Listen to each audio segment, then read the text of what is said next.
Imagine living in a time where at night you're afraid to sleep because when you do, the monster might come. You are trapped in a life of fear. This was exactly the case for the residents of LA during summer 1985.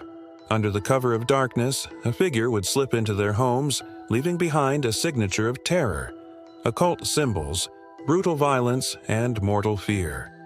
But who was this perpetrator? Why did he do what he did? And what was the world like back then? Let's find out. But before we begin, let me ask you guys a question. Do you think there is such thing as evil? And if so, do you think this man embodied it? If you don't know the answer to the first question, then you will definitely know the answer to the second question after watching this video.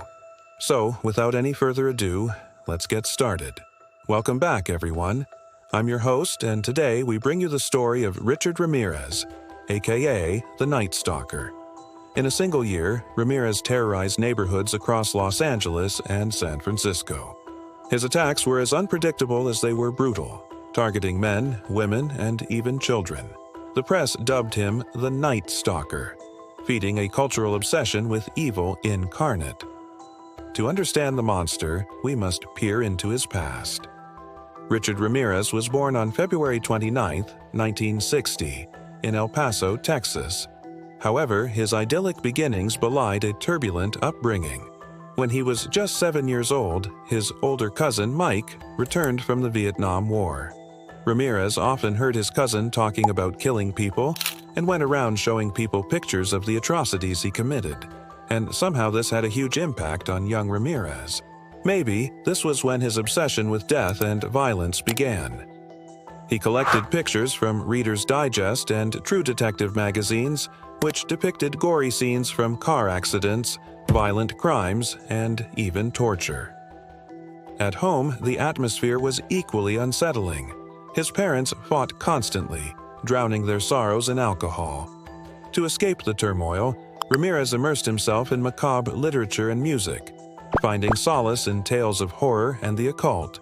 When he turned 13, his father died, and soon after, his mother married a career criminal, deepening the darkness that loomed over the household.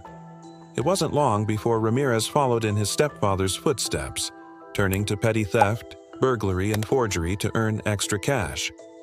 When he was just 14, he began abusing drugs and alcohol.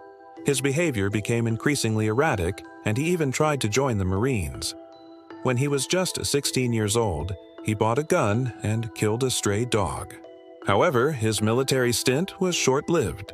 He was soon given a dishonorable discharge after being charged with burglary and stealing a firearm. Ramirez then moved to California and continued his life of petty crime. He also developed a serious drug problem and spent all of his time trying to score money to feed his habit. However, things took a sinister turn when Ramirez escalated to more violent means to acquire funds. He broke into people's homes, threatened them with weapons, and stole valuables. Soon, his modus operandi included sexual assault and torture. His targets were seemingly random, yet he always left behind a calling card, pentagrams painted in the blood of his victims, satanic imagery splashed across walls. His brutality knew no bounds. There was no single profile of his victims, no demographic that was safe. His spree gained momentum in June when he entered a home in Pacific Palisades, California. He stabbed 6 people, including a 9-year-old girl. Miraculously, she survived. By July, authorities realized they were dealing with a serial killer. Over the next few months, Ramirez continued his murderous rampage, preying on unsuspecting victims across Southern California. He seemed unstoppable, evading law enforcement and leaving a trail of fear in his wake. Then, in December 1984, he committed one of his most heinous crimes. He entered the home of 79-year-old Jenny Besitzer and her disabled daughter in North Hollywood. Ramirez stabbed both women, tortured them for several hours, and then robbed the house. Before leaving, he scrawled satanic messages on the walls, a clear indication of the darkness that consumed him. The next year, Ramirez ventured north to San Francisco, where he continued his killing spree. On April 1985, he attacked the Sipe family, entering their home and attacking them while they were asleep. He methodically stabbed and bludgeoned each member of the family. He even forced them to watch him rob the house. He also allegedly chanted like a madman and said things like, "This is the Manson family," and "Beware the devil child." He left 2 of the siblings dead at the scene, including an 8-year-old girl and their mother, while the father survived and managed to call the police. From there, the hunt for the Night Stalker began. The media sensation that ensued helped thrust Ramirez into infamy. His picture was distributed to millions of people via TV channels and newspapers. Ramirez had become a household name.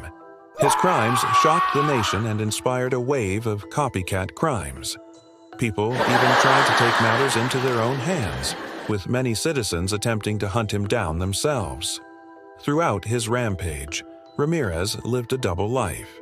During the day, he attended church services and behaved like an upstanding citizen. He even volunteered at a soup kitchen and sang in a church choir. However, he kept up his heinous activities until August when he was finally captured. The arrest came as a result of a chance encounter. One evening, 2 men spotted Ramirez cruising around in a stolen car in East LA. They recognized him from his mugshot and alerted the cops. When the police arrived, however, Ramirez had already fled. However, he would soon be caught. He had left behind some evidence at the scene. This gave the police the break they needed to track him down.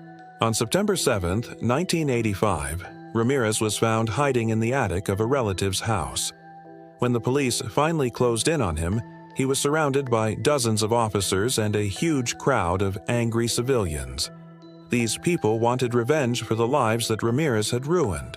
That day, instead of taking him straight to jail, the police transported Ramirez to various crime scenes in hopes of eliciting confessions. It was here that he earned the nickname Night Stalker. Once he was taken to a station house, he was beaten by police officers.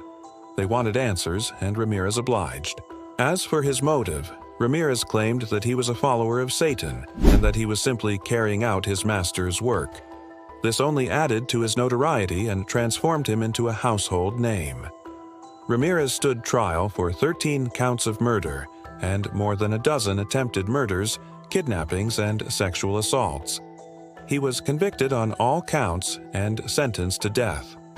Despite his claims of innocence, Ramirez's chilling confession echoed in the minds of jurors. He even taunted the judge and the prosecutor, saying, "You haven't heard anything yet. The real trial's gonna start when I get out of here. Big time. Giggle, giggle." Ramirez was sentenced to death in 1989 and died of natural causes in prison in 2013. Now that we have covered the timeline of his life, let's try and answer some questions. What drove Ramirez to kill? A lethal mix of childhood trauma, drug addiction, and a craving for power over his victims. As a child, he witnessed violence and depravity that should not have been seen by anyone, let alone a kid. Moreover, his affinity towards violence and macabre topics suggests a disturbed psyche.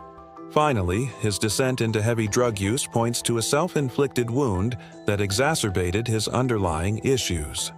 How did he evade capture for so long?